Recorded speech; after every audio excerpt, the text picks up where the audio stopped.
All right, guys, this is going to be a video that'll help you out tremendously, save you some time. If you want to replace your plow lights, the OEM plow lights from Fisher are super expensive. These are the aftermarket Peterson ones that a lot of people put on their vehicles. What you're going to find out when you go to replace them, here is the factory wiring harness that you go ahead and you cut the wires off your existing broken headlights.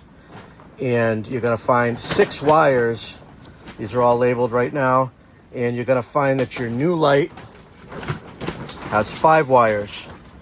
So you say, okay, what do I do? What doesn't get hooked up? How does it get hooked up and whatnot?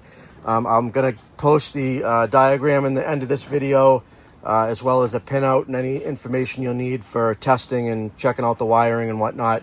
But these wires in the factory harness are actually labeled. If you look on the wire in little white print, it says high right there. So I have these all labeled just by color that they got to match up to. And the reason there's actually 5 wires and not 6, what you have to do to resolve that issue is you take apart your brand new light. It's just 6 screws. There's the 4 around the main headlight, and then these 2 outer where the tail light is. These 2 can stay in. Take it off, just pull the headlight right out. And I've already made this change in this one. When you first start, what happens is this wire, when you first buy this, see how it's connected right here?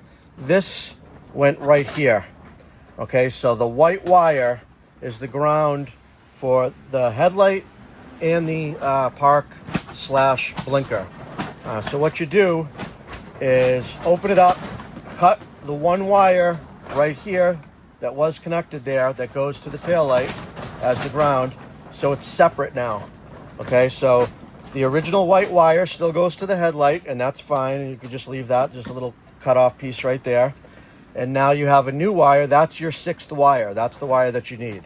So you're going to have the 2 grounds now. You've got the ground for the headlight and the ground for the tail light, and then your 4 other wires, your yellow, blue, green, and red.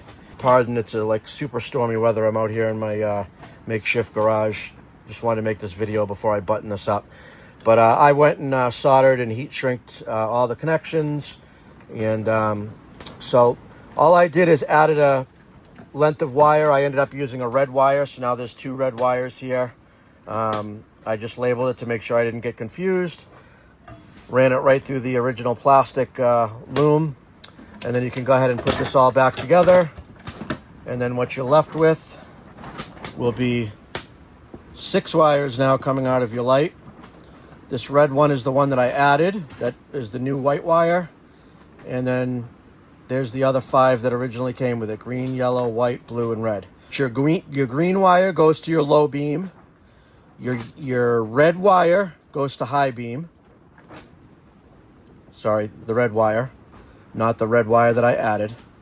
This is just the factory ones. Red is high. Green is low beam.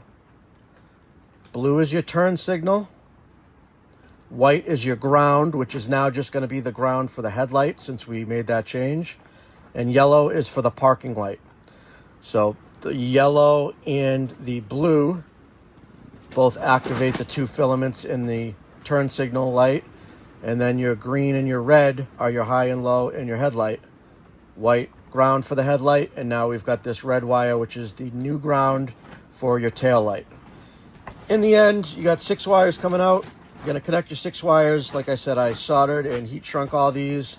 I'm going to wrap them all up nice and neat and factory wire loom looking. And then what we'll have is a set of headlights that are plug and play, ready to go to replace your old Fisher headlights without paying 5 times the price. You just get a set of these ones right here. A lot of people give up when they see that the wires are different or they don't hook them up, and then they can cause issues with your left and right directional headlight and the computer system in your truck. You don't want to mess with that. You want to make sure all your wires are correct. So this is proven. I've done it a bunch of other times. Just wanted to let you guys know that's how it's done. Hopefully it'll save somebody some time and effort. Again, I'll have a couple things at the end. I'll have the pinout, which will show. The reason I got the pinout is if you want to say for instance your wires don't have, say they're worn and you can't read what each one is, I'll have a pin diagram that you can just connect to each pin and look for continuity on each wire to find out which one each is. That's why that's there. And there's also the listing of all the colors for the headlights that you're going to get, and also all the descriptions for the 6 wires right out of the Fisher. Those will be all the diagrams that'll be listed at the end of this video. All right, guys.